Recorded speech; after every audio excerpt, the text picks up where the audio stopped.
Ouais, il est potox, c'est Ontox, et bienvenue dans cette nouvelle vidéo consacrée à la critique de l'épisode 47 de la deuxième saison de The Power. Et cet épisode, un petit peu comme depuis le début, en tout cas pas loin, eh bien, il était osef en fait, hein, franchement. Je vais pas tourner autour du pot pendant 107 ans, il était absolument osef, pour plusieurs raisons principalement, et la première, la plus grosse en fait, hein, le plus gros problème que j'ai d'ailleurs avec cette saison, eh bien c'est tout simplement le fait que j'ai des gros soupçons sur le fait que c'est réel ou non en fait. Et j'aimerais bien y croire, j'aimerais me dire que voilà, c'est réel, ce qu'on regarde c'est pas du tout prévu par la prod, tout le monde a une chance de gagner cette émission, j'aimerais bien vraiment sincèrement du plus profond de mon être, j'aimerais bien y croire, mais le problème c'est que je ne peux pas y croire, parce que c'est un petit peu trop évident que la production aime beaucoup Manon. Bon après là voilà, elle est super power player, donc c'est logique également un petit peu de la mettre en avant, hein, de la montrer, etc. Ça c'est totalement normal. Par contre, le fait de la caresser dans le sens du poil, ça c'est quelque chose qui n'était pas indispensable. Mais la prod pourtant le fait. Pourtant la prod aime bien justement répéter que voilà, c'est la meilleure joueuse. Ils l'ont, Delta l'a dit elle-même, hein, elle avait dit que Manon c'était une joueuse redoutable. À chaque fois ils la mettent sur un piédestal et moi ça me dérange. Donc c'est pas que ça me dérange parce que je suis jaloux ou autre, hein. C'est plutôt ça me dérange parce que je vois que tout le monde n'est pas sur le même pied d'égalité en fait. Elle est clairement au-dessus des autres et c'est pour ça que je pense qu'elle va tout simplement gagner. Et encore une fois, si elle gagne de manière méritée, je veux bien. Sauf que là, si c'est juste la prod qui lui donne la coupe, ça ne m'intéresse pas du tout. Alors après, il y a quelques petits trucs qui sont sympas, mais dans les trucs sympas, il y a aussi des trucs qui sont bizarres. Genre par exemple, t'avais un jeu, alors ça pour le coup c'est cool, hein, t'avais un jeu avec voilà, c'était des chansons qu'il fallait tout simplement trouver qui chantait les chansons qui étaient diffusées, et la personne qui a été choisie donc c'était Nathalie. Donc le jeu peut être sympa, hein, bien évidemment, c'était quelque part entre guillemets un petit peu divertissant. Je dis entre guillemets parce que en fait, il y a un truc qui m'a un petit peu surpris, c'est le fait que Nathalie, elle était vraiment très mauvaise. Elle était vraiment très très mauvaise, hein.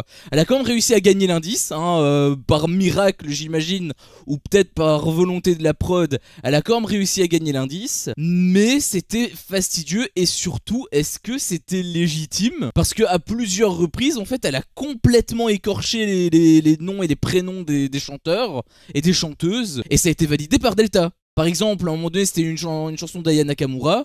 Elle, au lieu de dire Aya Nakamura, elle a bégayé, elle a dit Anna Nakamura. Tu vois, elle a dit un truc à peu près, tu vois, un truc approximatif. Et pourtant, ça a été validé. Et c'est pas la seule fois où elle a fait ça. Elle a fait ça plein d'autres fois. Par exemple, Dalida, elle avait dit pareil. Elle avait dit Dalila, tu vois. Francis Cabrel, elle avait dit Francis Gabrel. Alors du coup, à certains moments, ok, peut-être que c'est parce que, voilà, elle parlait trop vite et du coup, sa langue a fourché. Très bien. Delta, le minimum syndical qu'elle doit dire, c'est peux-tu répéter si jamais elle a un doute sur le fait que simplement sa langue a fourché. Et du coup, si elle répète avec exactement la même faute, pour moi, je suis désolé, ça doit pas être validé. Avec Aya Nakamura, c'était vraiment le plus flagrant, hein, parce que c'était vraiment, limite, ça ressemblait même plus au nom et au prénom de la chanteuse, tu vois. Mais je sais pas, ça a été validé et pour moi, ça aurait pas dû l'être. Et là, tu peux dire ouais, mais Ontox, ça va, on s'en fout. Elle a juste inversé deux lettres, bon c'est pas si grave que ça. En réalité si, c'est quand même grave, parce que si tu réfléchis un petit peu du point de vue de la prod, le fait que Nathalie gagne, le fait qu'elle gagne justement ce jeu, ça lui permet quoi? Quelles sont les conséquences de la victoire de Nathalie? C'est simple, la victoire de cette séquence là, c'est que ça peut créer d'autres séquences, puisque du coup elle a pu récupérer l'indice, et en récupérant l'indice elle a pu créer d'autres séquences avec le truc, parce qu'en gros l'indice c'était que elle est hémophobique, hein, en gros Manon est hémophobique, elle a la peur du sang, et donc pour essayer de savoir finalement qui a cette peur là, et bien Nathalie elle a simulé un petit peu voilà le fait qu'elle s'est coupée, etc. Pour voir qui serait dégoûté ou autre. Et on est resté genre 1 ou 2 minutes sur cette séquence-là. D'ailleurs, moi je veux bien qu'on te mette des indices comme ça, c'est sympa, hein, moi je veux bien. Mais juste si les indices, ça concerne la moitié de la villa, juste ne mets pas d'indices en fait. Parce qu'en fait, c'est ce qui est par rapport à cette séquence, et je les suspecte justement que cette séquence était fausse. Par rapport à toute cette séquence-là, t'avais genre 3 personnes dans la villa qui avaient la peur du sang. T'avais Mélanie, t'avais Maxence et t'avais soi-disant Manon. D'ailleurs, est-ce que Manon elle est réellement hémophobique? Bah ça j'ai des doutes, parce que normalement une phobie, c'est difficile. C'est même pas que c'est difficile de la combattre. C'est juste que c'est plus fort que toi. Tu vois une goutte de sang, tu paniques en fait. C'est irrationnel, tu vois. Tu peux pas te contrôler, tu peux pas te mesurer. Normalement, c'est un truc ultra intense. Elle arrive tranquille. Enfin, limite j'avais l'impression qu'elle avait pas peur en fait. Elle avait plus peur en interview quand elle disait qu'elle avait peur que quand elle était dans le salon, même quand elle se cachait, enfin quand Nathalie n'était pas à 100% focus sur elle, et que donc elle aurait pu quand même faire des têtes où elle était un petit peu en panique. Finalement, enfin je sais pas, peut-être que c'est les mêmes phobies que la plupart des gens disent. Oh, j'ai peur du vide, mais en réalité c'est juste une peur et pas une phobie, tu vois ce que je veux dire. Au moment, une phobie c'est censé être plus intense. Mais bref, je doute déjà de Manon. Est-ce qu'elle est réellement hémophobique déjà premièrement? Et deuxièmement, je doute également que toutes les séquences soient vraies en fait. Par rapport au fait que voilà, Nathalie elle a simulé un truc ou quoi, je doute de ça. Et donc forcément, je doute également du jeu. Et d'ailleurs pour le jeu, je viens seulement d'y penser, mais c'est quand même assez drôle de voir que, encore une fois, c'est un jeu qui ressemble beaucoup à un versus, mais ce n'est pas un versus. Et d'ailleurs, je me suis posé une question, pourquoi est-ce que ils font ce genre de jeu qui ressemble à un versus sans en être un? Eh bien en fait, j'ai quelque part une petite idée qui m'est venue. Est-ce que tu trouves que ce serait plus intense un jeu comme ça où tu dois faire au minimum 15 bonnes réponses, ou est-ce que tu trouves que ce serait plus intense le même jeu, sauf que tu dois battre le score du power player et que le power player il te fasse 3 par exemple? On est d'accord que si c'est 3, la barre elle est tellement basse que en fait on s'en fout, limite on se doute qu'elle va gagner. Et d'ailleurs le jeu il ne peut même pas durer jusqu'aux 15 réponses, ou enfin jusqu'aux 3 réponses du coup, parce qu'une fois que tu dépasses les 3 réponses, c'est fini, le jeu s'arrête, et donc tu n'as plus assez de séquences. Le jeu il peut durer littéralement 20 secondes ou 30 secondes. Bon ici non, parce que c'était de la musique diffusée et les extraits duraient 20 secondes, donc c'est pas forcément ça que je veux dire. Mais ce que je veux dire, c'est que dans des autres jeux où tu dois répondre vite, par exemple, les jeux peuvent être extrêmement rapides à cause du score nul du power player.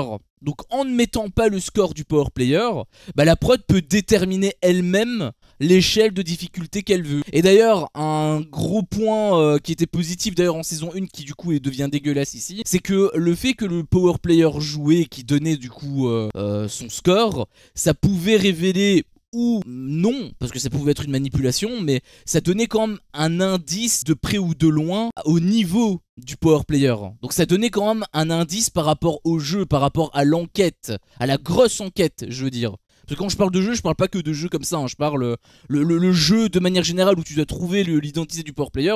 C'est un jeu, c'est un big jeu qui dure toutes les missions. Et donc en occultant forcément cet aspect-là, tu retires un petit élément, voire même un élément qui était quand même assez important en saison 1 pour les enquêtes en fait. Donc ça, encore une fois, ça atténue les enquêtes. Et c'est à ce moment-là qu'on a commencé un petit peu à mettre Manon sur un piédestal avec ce que je t'avais dit. D'ailleurs, il y a des trucs que je capte pas, parce que on te justifie pourquoi est-ce que Manon jure sur la tête de ses enfants. Parce que forcément, quand tu jures sur la tête d'un de tes proches, tu peux être perçu comme quelqu'un de négatif. Oh, t'as aucun scrupule, tu peux jurer sur la tête de tes enfants juste pour gagner un jeu, une émission de télé-réalité.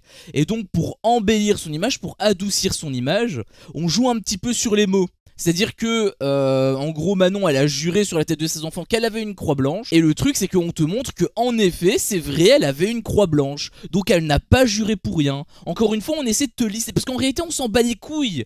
Qu'elle jure ou qu'elle jure pas, qu'elle jure pour rien ou qu'elle jure pour quelque chose, on en a strictement rien à foutre. La seule que ça intéresse réellement, c'est plutôt pour Manon elle-même. Justifier le fait que elle jure pour quelque chose ou pour rien. Et le fait que on ait voulu justifier ça, ça me fait un petit peu penser avec le justificatif là où Manon elle avait gagné soi-disant le contre-pouvoir pour être immunisée d'être cible et où elle savait pas est-ce qu'elle devait sauver deux de ses alliés ou est-ce qu'elle devait se sauver elle-même. Et du coup on a justifié son choix avec une séquence où Mélanie elle disait en gros non sauve-toi toi. Et du coup elle s'est sauvée elle-même et donc on a justifié son choix. Qu'est-ce qu'on en a à foutre de justifier le choix des candidats? Surtout que apparemment je dis ça comme ça, mais apparemment c'est totalement faux hein. Enfin non, le justificatif est vrai, parce que c'est vrai qu'en fait on a vu la croix blanche avant d'avoir la révélation. Enfin de toute façon on s'en bat les couilles, c'est vraiment très très bizarrement fait, j'ai trouvé. J'avais l'impression que c'était limite fait uniquement pour cette séquence, tu vois. Alors j'imagine quand même que ça a été fait dans le tas, mais ça paraissait quand même un petit peu bizarre. Mais bref, dans tous les cas ça on s'en fout, parce qu'ils veulent te justifier ça pour te dire oh Manon en fait c'est la Sainte Marie. Sauf que dans tous les cas un petit peu plus tard, eh bien elle a juré sur la tête de ses enfants et finalement pour rien. Enfin là il y a aucun justificatif, parce qu'elle l'a dit elle-même, je ne jure pas pour rien. Bah là en l'occurrence elle a juré pour rien, parce qu'elle faisait en gros un petit coup de bluff. En gros t'avais une soirée qui était prévue, c'était pour introduire le jeu qu'on a eu à la fin de l'épisode. Et le truc c'est que elle avait fait venir, enfin avec un peu toute son alliance hein, mais elle avait fait venir Maxence pour lui parler un petit peu. D'ailleurs complètement con hein, il lui propose une alliance maintenant alors qu'il n'y a plus d'alliance. Enfin Maxence n'est pas tombé dans ce piège, et heureusement qu'il a été un minimum malin, parce que vraiment ça n'avait absolument aucun sens. Mais bref, donc Manon voilà elle lui parle etc et en fait ce qu'elle fait c'est qu'elle essaie un petit peu de retourner le cerveau de tout le monde. C'est à dire que c'est elle le power player, mais elle fait semblant que de suspecter quelqu'un d'autre. Comme ça bah forcément si elle va pas dire que c'est elle le power player, c'est logique, elle simule une enquête. Comme ça elle paraît pas suspecte. Et donc Maxence lui il a réfléchi, il s'est dit ouais mais c'est de toute façon un petit peu bizarre, de toute manière toi je te fais pas confiance, si ça tombe c'est toi le power player. Et en gros il lui disait voilà si ça tombe c'est un coup de bluff, tu vois. Et il avait totalement vu juste forcément. Et Manon elle a dit je te jure que c'est pas ça. Donc elle a juré il me semble qu'elle avait aussi juré sur la tête de ses enfants. Elle a juré encore une fois que ce n'était pas du bluff, alors que c'était du bluff. À moins qu'elle utilise la technique de Jade où elle joue un petit peu sur les mots, mais c'était déjà un petit peu le cas avec le truc de la croix blanche. Mais là il n'y a aucun justificatif possible. Là on l'a vu noir sur blanc, elle a bluffé et elle a juré que c'était pas du bluff. Donc je sais pas pourquoi on voulait te justifier le fait qu'elle ait juré sur la tête de ses enfants avec la croix blanche, si plus tard bah elle se contredit en fait. Et ça a pas été mis en avant par Delta, tu vois. Ce qui a bien été mis en avant par Delta, c'est le fait qu'elle est justifiée pour une raison bien précise. Mais par contre le fait qu'elle ait juré pour absolument rien, ça a pas été mentionné du tout par Delta. J'ai même été surpris que ça ait été gardé au montage, rien que pour te dire. Et donc ensuite on a eu le jeu hein, enfin avant, parce que c'est vrai que j'ai un petit peu passé les étapes, mais avant le jeu et même avant la soirée, on a eu une longue préparation où les candidats dansaient. Mais qu'est-ce que je m'en fous qu'ils dansent devant leur miroir dans la salle de bain? Qu'est-ce que j'en ai à foutre? En fait je pense que je suis aigri, parce que j'en ai tellement plus rien à foutre de cette émission que la moindre seconde qui n'a rien à voir avec le jeu, ça me gonfle en fait, ça me gonfle. Déjà que je ressens même pas forcément l'intensité, le stress ou quoi. D'ailleurs Mélanie elle disait qu'elle stressait beaucoup, ça permettait un petit peu de se détendre avec cette petite danse. Moi le truc c'est que j'ai pas été stressé pour un sou en fait, donc je m'en bats les couilles en fait qu'ils dansent pour déstresser. Moi j'étais pas stressé, je suis stressé à cause de eux qui sont en train de se déstresser en fait. Enfin bref, on a eu donc le jeu, et le jeu, je pense que c'était le pire jeu, enfin non, le deuxième pire jeu quand même, parce que bon, le jeu à élimination de merde là qu'on a vu 10 milliards de fois, ça restait quand même bien relou, hein, mais ce jeu était pas spécialement mieux, parce que c'était pas forcément un jeu où voilà, il fallait éliminer, hein, bien sûr, c'était même un jeu collectif apparemment, hein, donc ça aurait pu être sympa. Alors je sais pas si toi t'as compris quelque chose par rapport au jeu, mais moi en tout cas j'ai rien compris, ça clignotait dans tous les sens, je voyais des joueurs faire des trucs, Enfin, j'ai absolument rien capté à leur bazar. La seule chose que j'ai capté, c'est qu'ils criaient et que ça clignotait dans tous les sens. J'espère qu'il n'y avait pas des épileptiques parmi les téléspectateurs, parce que à mon avis ça en a dû faire des dégâts. Donc jeu absolument dégueulasse, pour moi c'était un gros bordel, j'ai rien compris, ça m'a saoulé, je te le dis honnêtement, ça m'a saoulé, j'ai pas du tout trouvé ça intéressant. Et au-delà de ça, on a eu un flash forward encore une fois. Alors je tiens quand même à le dire noir sur blanc, à être clair, net et précis, je déteste les flash forward et j'espère, mais je sens que ça va être comme ça jusqu'à la fin en fait. J'espère qu'ils vont arrêter avec ces flash forward de merde, parce que ça nous spoil absolument tout ce qui va se passer. Avant même que la soirée commence, on savait comment ça allait se terminer, et en plus c'est le cliffhanger. Mais c'est merveilleux quand même de te spoil à ce point. Ils sont vraiment en manque à ce point. Je sais que les audiences sont dégueulasses, parce que on me fait part parfois dans les commentaires des audiences, etc. Et je vois que c'est cataclysmique, et en réalité c'est mérité, c'est totalement normal que ce soit cataclysmique. Quand tu fais un truc qui est scénarisé de A à Z comme ça, et que c'est inintéressant, y a personne qui a envie de regarder, c'est totalement logique. Et donc leur tentative d'augmenter un petit peu leur audience, de vraiment garder leur audience jusqu'à la fin, franchement elle est limite pitoyable. Je trouve que c'est limite pitoyable. Devoir tout spoiler pour t'inciter à regarder, je comprends même pas la logique d'ailleurs. Est-ce que toi t'irais voir un film au cinéma si tu connaissais la fin? T'irais pas voir un film au cinéma si tu connaissais la fin? Donc pourquoi est-ce qu'il te spoil la fin des épisodes? C'est complètement illogique. En plus, comme je l'ai dit, c'est pour spoiler le cliffhanger, c'est complètement stupide. Alors le cliffhanger, pour le coup, on se doute que c'est scripté, parce qu'en gros les lumières étaient éteintes, et quand les lumières se sont rallumées, bizarrement il y avait une personne qui était pas là. C'était probablement du coup Joe qui était isolé, enfin Joe n'était pas là, et du coup c'est probablement simplement le fait qu'il est isolé, comme on a déjà vu. J'ai eu des souvenirs du Vietnam par rapport à certaines émissions. Pas forcément les apprentis champions, parce qu'en règle générale, je tape bien dessus parce que je déteste cette émission, mais il y a eu d'autres émissions où il s'est passé aussi des conneries ainsi. Le fait que l'écran était éteint et qu'on voyait rien, ça me faisait un petit peu penser à comment ça s'appelle, aux 50 saison 3 là, quand ils étaient dans les sous-sols et qu'ils faisaient semblant d'avoir peur. Ça me faisait penser à ça. Alors c'est quand même moins grave qu'avec les 50 saison 3, parce que les 50 saison 3 on voyait que tout était fake et qu'ils surjouaient à mort. Bon là ils surjouaient juste, mais au moins on voyait rien, et ça a pas duré 5 minutes, tu vois, donc c'est quand même un petit peu mieux. Mais j'avais quand même des petits souvenirs par rapport à ça. Le fait que voilà, il s'est fait kidnapper, ça me fait beaucoup penser aux apprentis aventuriers, la saison, je sais plus c'était quelle saison, c'était la saison dernière ou la saison... Non, c'était pas la saison dernière, c'était soit il y a 2 saisons, soit il y a 3 saisons. C'est quand Jessica Herrero avait participé en gros, où il y avait 2 plages séparées, et dans cette saison-là, pour ceux qui se souviennent, à la toute fin, il y avait aussi ce délire où il y avait un kidnapping, etc., qui était scénarisé bien évidemment, et donc il y avait Laurent qui récupérait les candidats et qui faisait semblant qu'il les kidnappait. Ça me fait un petit peu penser à ça aussi, tu vois. Ça me fait un petit peu penser à... C'est un petit mélange entre les deux, tu vois. Et là, je me dis, est-ce qu'ils ont encore des idées, ou juste, est-ce qu'ils piochent dans d'autres émissions? Parce que bon, le jeu, là, où des éliminations, là, où tu choisis qui tu veux éliminer, c'est pas eux qui l'ont inventé, Bon, déjà, il y avait ça dans la saison 1, et au-delà de ça, il y a déjà eu ça dans plein d'autres émissions, par exemple, Secret Story saison 12. Donc je sais pas trop, franchement je sais pas trop, mais quoi qu'il en soit, j'ai l'impression qu'on s'épuise un petit peu en termes d'idées. C'est pas forcément plus mal, c'est pas parce que c'est scénarisé par rapport à la mise en scène qu'ils ont mise, qu'ils ont proposé, c'est pas forcément grave, Bon, bien évidemment, pour ceux qui pensent que c'est réel, parce qu'on parle quand même de télé-réalité,